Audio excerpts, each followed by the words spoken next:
The first time I met the Queen, I think I was just a few months into my role. And she was quite sensitive to the fact that I was new, and she could tell that, I wasn't too sure of myself. And I did ask her, her advice, and she told me how important it is to always be there, to have that sense of duty and discipline, to pay attention to the little details. And I've always taken her advice very seriously. To me, she was public service personified. She is a woman who pledged her life to the service of her people, and for 70 years, never once fell short of that promise. And, I think today, she was the Queen of England, but she's also symbolically the Queen of the world. She means something to all of us. And no matter who you are, you feel a sense of affinity and closeness to her. You've been struck by the atmosphere, I think, and the crowds, and the British public, and those from around the world who've taken the opportunity to come here.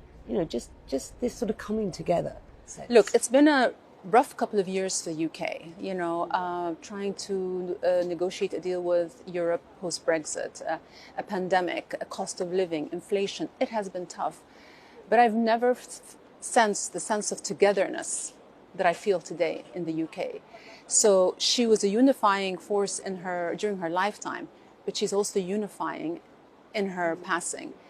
Today, she reminded people of what it means to be British. She gave everybody a sense of perspective.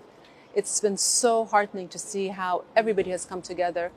Politicians from all sides have sort of closed ranks around their new king. And today we mourn a life, but we also celebrate a life, and we celebrate the start of a new chapter for this country. And I'm very optimistic. How important is this royal family to the Hashemites? The relationship goes back several decades and spans several generations. His Majesty King Hussein and Her Majesty ascended to the throne in 1952, and they've enjoyed almost 50 years of a close friendship, made them more special by their common experience as monarchs. And my husband, King Abdullah, inherited and cherished this relationship. He was also very fond of Her Majesty, as was I. It's impossible not to be. And we have a very close relationship with His Majesty and the Queen Consort Camilla. And my son now is very close with Prince William. So it's a relationship that goes through generations, and one that we really hold close because it's based on common values. My husband, as you know, has served in the British Army as well, and my son also graduated from Sandhurst. So it's multifaceted and goes back a very long way.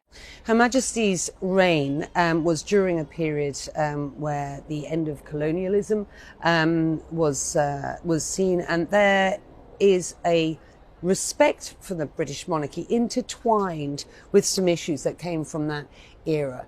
How do you see the relationship developing going forward? Her Majesty was always led by principle and was willing to change and modify policies as she saw fit. And so I think people understand that where the monarchy stands today is very different than vis-a-vis these issues than it was. Every era has its own circumstances. And moving forward, like I said, His Majesty has a deep understanding of our region, a deep respect. Queen Rania, he also has a deep admiration for and interest in Islam, which I think is really important as we consider the relationship that the British monarchy has with the Middle East and wider region, Gulf region, going forward. Absolutely, because he's a very thoughtful person. He's somebody who knows things and studies things deeply. So when he deals with the Muslim world, he deals with it with a sense of nuance and a sense of experience and knowledge. So he knows the region very, very well and really knows how to navigate. He's a very wise man. I have no doubt in my mind how much he will enhance relations, not just with our part of the world, but with every part of the world.